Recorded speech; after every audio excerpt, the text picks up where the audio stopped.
मुस्लिम vote मुस्तैद होके MIM में जाएगा और तो इंशाल्लाह ये 2022 में भी सीधी टक्कर हमारी बीजेपी से है। इंशाल्लाह ताला पूरी ताकत के साथ युवा हमारे साथ। आप हमें वोट दो, नहीं तो बीजेपी आ जाएगी। इंशाल्लाह ताला एमआईएम पूरी ताकत से फिरोजाबाद में चुनाव लड़ेगी। इंशाल्लाह ताला हमारी जीत होगी। नमस्कार, हम लोग पहुंचे हैं फिरोज़ाबाद चूड़ियों के शहर में और यहीं चुनावी चर्चा पर हम लोग बात करेंगे ओवैसी की पार्टी पर। यूपी में एक बड़ा फैक्टर एमआईएम के बारे में भी लोग चर्चा कर रहे हैं, लोग बात कर रहे हैं और हमारे साथ मोइन अली हैं, इस पार्टी के ज़िला युवा अध्यक्ष हैं, हमारे साथ हैं। बात करेंगे उनके साथ। पतंग उड़ेगी नहीं उड़ेगी इस बार? अरे बिल्कुल पतंग उड़ेगी इंशाल्लाह। फिरोज़ाबाद में सीधी टक्कर बीजेपी से है इस बार। हम सेकंड नंबर की पार्टी हैं। मजलिस 2017 में पहली बार यहाँ आई थी, पहला इलेक्शन लड़ा था और आवाम ने अपनी मोहब्बत से नवाजा था। पहले इलेक्शन में ही 11,500 वोट दिए थे। उसके बाद नगर निगम का चुनाव आया, उसमें हमारे जो कैंडिडेट उतरे सेकंड पोजीशन पे रहे, सीधी भाजपा से टक्कर हुई, 57,000 वोट आए और 9 पार्षद जीत कर आए। तो इंशाल्लाह ये 2022 में भी सीधी टक्कर हमारी बीजेपी से है और दूसरे नंबर के पार्टी हैं हम और इंशाल्लाह इस बार जीत हासिल करेंगे बड़ी मजबूती के साथ। जी, आपका नाम? मेरा नाम आसिफ इकबाल है, 97 विधानसभा आवेदक प्रत्याशी हूँ मैं एमआईएम का। जी, इस बार कुछ हल्का बोल रहा है फिरोज़ाबाद का जो मुसलमान है, वो एमआईएम के लिए कुछ हल्का बोल रहा है। नहीं बिल्कुल, ये वोट काटने वाली पार्टी है। बिल्कुल नहीं। समाज जीतेंगे नहीं पर हरवा देंगे। नहीं, बिल्कुल गलत बोल रहे हैं एमआईएम। ऐसा कुछ नहीं है। इनका जो एजेंडा शुरू से रहा है वो ये रहा है कि आप हमें वोट दो, नहीं तो बीजेपी आ जाएगी। ये चीज़ मुस्लिम समाज बड़े अच्छे से समझ चुका है। अब ये मसला नहीं चलने वाला है कि हमें वोट दो बीजेपी आ जाएगी। मुसलमान पहले से सचेत हो चुका है, समझदार हो चुका है और इस चीज़ का सीधा सीधा फ़ायदा ओवैसी साहब को मिलेगा, हमारी पार्टी को मिलेगा और मुस्लिम वोट मुस्तैद होके एमआईएम में जाएगा। और मतलब वो जो भगवा का डर दिखाकर, बीजेपी का डर दिखाकर ये जो मुस्लिम समाज है, मुस्लिम समुदाय है, इसकी वोट थोक के भाव लेने की जो राजनीति थी वो कहीं ख़त्म हो रही है। बिल्कुल बिल्कुल। जो लोकल मुद्दे हैं और जो भगवा वाला मामला था, जो हमेशा सपा हो, बसपा हो, कांग्रेस हो, हमेशा वो कहती थी हमें वोट दो नहीं तो भाजपा आ जाएगी, हमें वोट दो नहीं भाजपा आ जाएगी। अब ये फैक्टर उनका नहीं चलने वाला है। जनता, मुस्लिम समाज बड़े अच्छे से इस चीज़ को समझ चुका है। अब यहाँ इंशाल्लाह एक तरफा एमआईएम की जीत होगी और सीधी भाजपा से टक्कर होगी और जो लोकल मुद्दे हैं उन पर चुनाव लड़ा जा रहा है बहुत ज़बरदस्त तरीके से और इंशाल्लाह 2022 में हम कामयाबी हासिल करेंगे फिरोज़ाबाद से। क्या कहते हैं आप? बिल्कुल सही बात है। समाजवादी पार्टी यहाँ पर वोट कटुआ है। एमआईएम इंशाल्लाह ताला कामयाबी करेगी। दूसरे नंबर पर सेकंड पे रही है हमारी पार्टी सन 2017 में और इंशाल्लाह अखिलेश की पार्टी यहाँ वोट कटुआ है। बिल्कुल को वोट कटुआ, फिरोज़ाबाद बिल्कुल वोट कटुआ समाजवादी पार्टी भी डायरेक्ट हमारी टक्कर बीजेपी से है। हम सेकंड पोजीशन पे रहे हैं सन 2017 के अंदर। इंशाल्लाह ताला पूरी ताकत के साथ युवा हमारे साथ है। जहाँ युवा है, जहाँ यूथ है, मजबूत है। इंशाल्लाह ताला एमआईएम पूरी ताकत से फिरोज़ाबाद में चुनाव लड़ेगी। इंशाल्लाह ताला हमारी जीत होगी। तो अब की बार चुनाव लड़ेंगे आप? बिल्कुल इंशाल्लाह पूरी ताकत के साथ चुनाव लड़ेंगे। हमारे बैरिस्टर असदुद्दीन ओवैसी साहब 25 तारीख को यहीं पर बीपीएल ग्राउंड पर तशरीफ़ ला रहे हैं। इंशाल्लाह बड़ा जलसा होगा उस दिन। बिल्कुल पूरे बहुत बड़ी जनसभा को संबोधित करेंगे। शोषित वंचित सम्मेलन को संबोधित करने आ रहे हैं। तो शोषित वंचित सम्मेलन है मुस्लिम समाज के साथ, और दूसरे कौन सी कम्युनिटी लगेगी, कौन सा समाज लगेगा, कौन सी बिरादरी लगेगी जो ये सीट निकल जाएगी? अगर चुनावी गणित की बात करें तो चुनावी गणित देखें तो हमारा फोकस जो है फिरोज़ाबाद सीट नहीं है। हम 5 विधानसभा की तैयारी कर रहे हैं और सबसे पहले 3 पे फोकस है। फिरोज़ाबाद सदर सीट है, टूंडला विधानसभा सीट है, सुखाबाद विधानसभा सीट है। सुखाबाद से एक यादव जी का भी जो है आवेदन भी हुआ है समाज एमआईएम में और इंशाल्लाह जो हमारा यहाँ का दलित और मुस्लिम फैक्टर है वो बड़ा मजबूत है और इंशाल्लाह वो हमारे साथ रहेंगे और हम इस सीट पर कामयाबी हासिल करेंगे। और यहाँ का जो आप इस नई आबादी में घूमेंगे तो आप देखेंगे कि हाँ, एमआईएम का जो वोट है वो पहले से और ज़्यादा मजबूत हुआ है। जय भीम और जय मीम का नारा तो मायावती जी भी दे रही हैं। बहन जी दे रही हैं, बहन जी मीम का कहाँ दे रही हैं? वो तो खामोश बैठी हुई हैं। वो तो उनका मसला सिर्फ क्या है, उनकी रणनीति क्या नहीं है, वो अपने आप को समझेंगे। क्या रणनीति लग रही है? अच्छा, वैसे निकल नहीं रही हैं अभी बहन जी, अभी नहीं निकल रही हैं फील्ड में। क्या वजह लग रही है? कोई वजह नहीं है। आते आते वो भी यही कहेंगे कि आप मुस्लिम समाज को डराएंगी, भाजपा का डर दिखाएंगी। कि आप हमें वोट दो नहीं तो भाजपा आ जाएगी, पर यह अब नहीं चलने वाला बिल्कुल साहब। जनता मुद्दों पर और अपने जो लीडर है, जिसको अपना लीडर हमने माना है और जिस पे हमारा भरोसा जो हमने जताया और जो फिरोजाबाद की आवाम ने जताया, 57,000 जनता जो 2017 में थी वो इंशाल्लाह अब डबल हो गई है और 1,10,000 के पार इंशाल्लाह हम पहुँचेंगे इस बार। जनसंख्या बढ़ गई है, वोट बढ़ गए भी बढ़ा है, करीब 15,000 वोट इस बार 2022 में, 17 से लेकर 22 में बढ़ा है 5 साल में। 15,000 वोट ही बढ़ा है बस। सदर सीट पे 15,000 वोट बढ़ा है करीब। नया वोट जो है, जो नया वोट बना है, 18 से 20 साल के जो युवा के वोट बने हैं और इंशाल्लाह युवा इस बार मजलिस के साथ है और बड़ी मजबूती के साथ है। यहाँ इतनी मजलिस के साथ है और मजबूती के साथ है, ठीक है। तो कामयाबी रहेगी इस बार। बिल्कुल बिल्कुल रहेगी कामयाबी।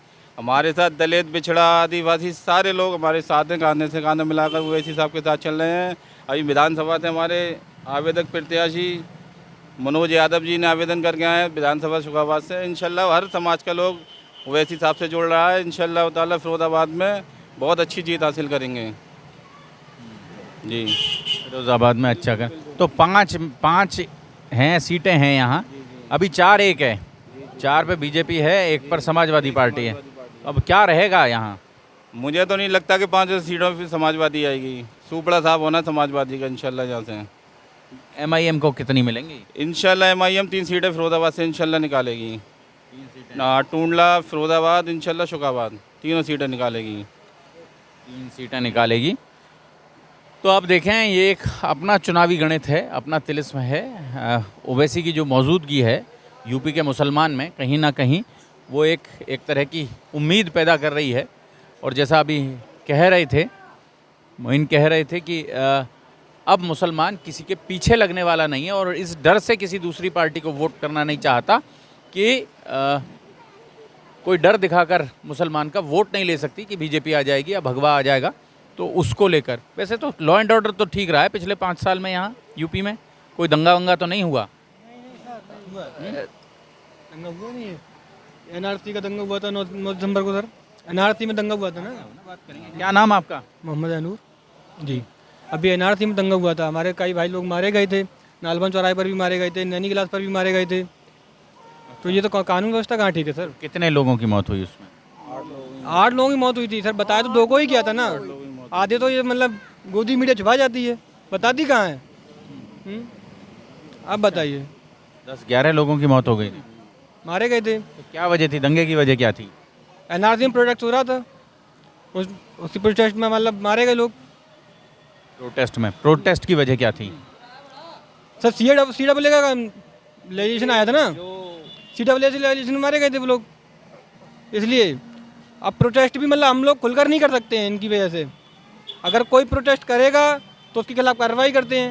मतलब ये कॉन्स्टिट्यूशन यहाँ का है। आप बताइए, ये कॉन्स्टिट्यूशन है, ये स्वतंत्रता मिली है हमें। हम अपने खिलाफ मतलब अपने ऊपर अत्याचार को भी नहीं बोल सकते हम। यहाँ का ये कानून व्यवस्था हो गई है। अगर इनका तो वो एजेंडा है, अगर इनकी पार्टी की तरफ रहोगे तो ठीक है, अगर हम किसी इनकी पार्टी के अदर खिलाफ जाते हैं तो समझ लो उस पर लाठीचार्ज होता है। बात यह है कि एक तरफ भाजपा है और एक तरफ सारी नॉन बीजेपी पार्टियां या जो बीजेपी के खिलाफ लड़ने वाली पार्टियां वो एक तरफ हैं। BSP अपना कह रही है, समाजवादी अपना कह रही है, MIM अपना कह रही है, कांग्रेस तो यहाँ किसी गिनती में ही नहीं है। कुछ चलेगी? बिल्कुल नहीं कांग्रेस, बिल्कुल क्यों? कांग्रेस है ही नहीं। तो आप ये बताएं, भाजपा की लड़ाई है, सिर्फ सपा की और भाजपा की है बस। तो MIM नहीं है यहाँ कहीं? बहुत कमी के साथ है सर। नहीं लगता है आपको, जो जैसे ये जो पेड वर्कर हैं आज के टाइम पे, जिनका कहते हैं वो मुस्लिम जो सपा को सपोर्ट करते हैं, जिनको खरंजों को और नालों का ठेका चाहिए, उनको ये नहीं चाहिए है कि मुसलमानों को मुस्तकबिल कहाँ है। ठीक है, हमें सपा की सरकार हमने पिछले 2 बार बनाई अपने उसमें, क्योंकि हम न्यू वोटर हैं, हमें पता है सपा ने हमें क्या दिया। उन्होंने पिछले मैनिफेस्टो में कहा था मुसलमानों को 18% आरक्षण देंगे, उर्दू के नाम पे नौकरियां देंगे। बताएं कितने मुस्लिमों की उनको नौकरियां दी, कितने % दिए हैं? नाम उर्दू का दिया है, नौकरियां यादव जी को दी हैं, मुसलमानों को दी ही नहीं है। अब मुसलमान 80% की जो नौकरियों में भी मुसलमान आ गए, तो भाषा की नौकरियां थी, वो तो भाषा की नौकरियां थी, लेकिन उनका नाम ये था कि मुसलमानों को देंगे, उर्दू टीचर्स की नौकरियां। उर्दू टीचर्स की, लेकिन ऐसा कुछ नहीं हुआ। ये चीज़ जनता और जो मुस्लिम समाज है वो बड़े अच्छे से समझ चुका है कि जिस सपा बसपा कांग्रेस सब ने ठगा। अब हम अपनी कायद के साथ हैं और अपनी कायद को मजबूत करेंगे। बीजेपी के साथ नहीं जाना चाहते? बीजेपी को कभी हमने वोट ही नहीं दिया है तो उनसे हमारा क्या मतलब है? हमारी वो भी उनसे तो बात करते हैं, वो भी कहते हैं कि जी मुस्लिम राष्ट्रवादी मुसलमानों की बात करते हैं जो हिंदुस्तान के साथ मुसलमान। बीजेपी पार्टी बहुत सुपर पार्टी है, लेकिन सिर्फ उसके अंदर एक ही एजेंडा है हिंदू मुस्लिम का, वो मुझे पसंद नहीं आता। बस सुपर पार्टी है, उससे बढ़िया पार्टी नहीं लगती है, लेकिन क्या है कि हिंदू मुस्लिम का एजेंडा लेकर आती है, वो मुझे विरोधी पार्टी नहीं पसंद आती है। बिना हिंदू मुस्लिम में जीतते ही नहीं है वो लोग। सबसे बड़ी पार्टी ये है ना। तो अभी हिंदू मुस्लिम हो रहा है, इस समय चल रहा है यहाँ? सबसे ज़्यादा हो रहा है सर। बताओ कौन सा फैसला हमारे हक में आया है? अभी बाबरी मस्जिद का फैसला हुआ था, हमारे सन 1947 में जो कॉन्स्टिट्यूशन बना था उसमें ये था कि जो पुरातात्विक धरोहर जहाँ है वहीं रहेगी, उसको कोई भी नुकसान नहीं पहुँचाया जाएगा। तो मुझे ये बता दीजिए कि वो फैसला आस्था के तौर पर दिया जाएगा क्या? आस्था तो हम भी रखते हैं वहाँ। अभी तो बात हो रही है कि वो ये तो पहली झांकी है, मथुरा काशी बाकी है। वो तो सर अब एक बात आइए, चुनाव आ रहे हैं, अब ये मुद्दे उखाड़ेंगे, ये नहीं उखाड़ेंगे तो पैसे मतलब पार्टी जीतेगी कैसे? ये तो बताइए आप। भाजपा के पास भाजपा का कोई मुद्दा ही नहीं है, विकास का मुद्दा तो है ही नहीं सर। भाजपा के पास विकास का कोई मुद्दा नहीं है, कोई विकास तो एजेंडा पैदा नहीं ही नहीं हुआ। है। उन्होंने हमेशा हिंदू मुस्लिम की राजनीति की है बस। और अब उनके पास कुछ बचा नहीं है, वो विफल हो चुके हैं। और जो दलित हैं, बिछड़े हैं, इंशाल्लाह वो MIM के साथ हैं और इंशाल्लाह 2022 का रिजल्ट होएगा, मथुरा में कुछ होएगा, कुछ नहीं होगा। ये काशी में कुछ होएगा? कुछ नहीं होने वाला सर काशी में तो हल्ला है कि बड़ा कर दिया, मंदिर बड़ा कर दिया, मस्जिद छोटी सी रहेगी। सर वो तो उनका अपना एजेंडा है। वो तो आपका कुछ ये नहीं चैनल, होगा। आपके चैनल के थ्रू और आपको मैं दावा देता हूँ कि आप जाएं, आप जाके वहाँ देखें। भाई ये इनके जो IT सेल वाले हैं, ये इस टाइप की बातें रूमर फैलाते रहते हैं कि आज ये हो रहा है, आज वो हो रहा है, सिर्फ माइंड मेकअप करने के लिए। इसके अलावा कुछ नहीं है। हिंदू मुस्लिम का ये माइंड मेकअप करते हैं और इनके पास कोई एजेंडा नहीं है इलेक्शन लड़ने के लिए। हमारा जो एजेंडा है वो हमारा एजेंडा ये है कि हम लोकल पे आज फिरोज़ाबाद विधानसभा की बात करी जाए तो पिछले जब यहाँ फिरोज़ाबाद चूड़ी का शहर कहा जाता है, पूरे हिंदुस्तान में मशहूर है। यहाँ 450 फैक्ट्रियाँ हुआ करती हैं, 130 फैक्ट्रियाँ हैं। इसके जिम्मेदार हमारे यहाँ के लीडर हैं जो फिरोज़ाबाद के हैं। और लीडर यहाँ के कौन रहे हैं? सपा, भाजपा, बसपा। तो ये जिम्मेदार हैं यहाँ के मुस्तकबिल। तो इस बार यहाँ का जो मुसलमान है वो परिवर्तन चाह रहा है, चेंज चाह रहा है कि अपने से लड़ेंगे, कोई हमारे साथ आता हो तो आ जाए। परिवर्तन होगा, बिल्कुल होगा सर परिवर्तन। इंशाल्लाह बिल्कुल परिवर्तन होगा। हम अपने से लड़ेंगे, हमारे साथ कोई आता हो तो आ जाए। बिल्कुल बिल्कुल बिल्कुल बिल्कुल। हमें डर मत दिखाओ, हमें भगवा का डर मत दिखाओ। भूल जाए समाजवादी पार्टी बीजेपी का डर तो बिल्कुल भूल जाए कि मुसलमान बीजेपी का डरता है। मुसलमान डरता है तो सिर्फ अल्लाह से डरता है, बाकी किसी से नहीं डरता। बीजेपी का डर तो बिल्कुल समाजवादी भूल जाए कि बीजेपी के डर से मुसलमान का वोट लेने, ये तो बिल्कुल बेकार की बात है। मुसलमान डरता है तो सिर्फ अल्लाह से डरता है। इंशाल्लाह ताला इस बार ओवैसी को पूरी ताकत के साथ विधानसभा जाएंगे उम्मीदवार इंशाल्लाह जीत के। तो कितनी सीटें उम्मीद कर रहे हैं कि आ जाएंगी यूपी में? कितनी सीटें? इंशाल्लाह कम से कम 50 से 60 सीटें इंशाल्लाह ताला MIM पार्टी जीतेगी। 100 सीटों पे चुनाव लड़ रही है पूरी ताकत के साथ। 50 से 60 सीटें, ये दावा है, पर खाता खुल जाएगा इस बार? इंशाल्लाह बिल्कुल खाता खुलेगा। पतंग उड़ जाएगी इस बार? बिल्कुल उड़ेगी इंशाल्लाह, बिल्कुल नहीं मैं पता। तो सर ये कह रहा हूँ, अगर नहीं भी उड़ती है कोई बात नहीं है, समाजवादी पार्टी को ये पता चलना चाहिए कि हमारा वजूद कितना है, हम किसके वोट से जीतते हैं सर। माई नहीं है समाजवादी पार्टी, माई नहीं है। भाई कुछ नहीं रहा, कुछ नहीं है। वो कितना भी चिल्लाते रहे कि MY फैक्टर वो ख़त्म हो चुका है। अब M अपनी जगह है और भाई वो ढूंढते फिरे भाई कहाँ है।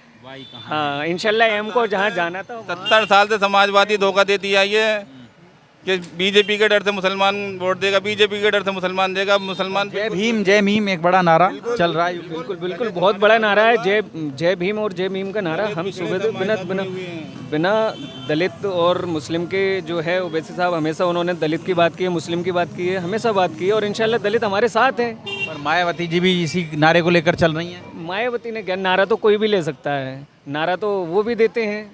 गांधी जी तक करते कुछ और हैं, आपको तो पता ही है। मन में कुछ और, नारा कुछ और, तो ये सब तो चलता रहता है। बहुत बहुत शुक्रिया हमारे साथ बातचीत करने के लिए, आपका बहुत बहुत धन्यवाद।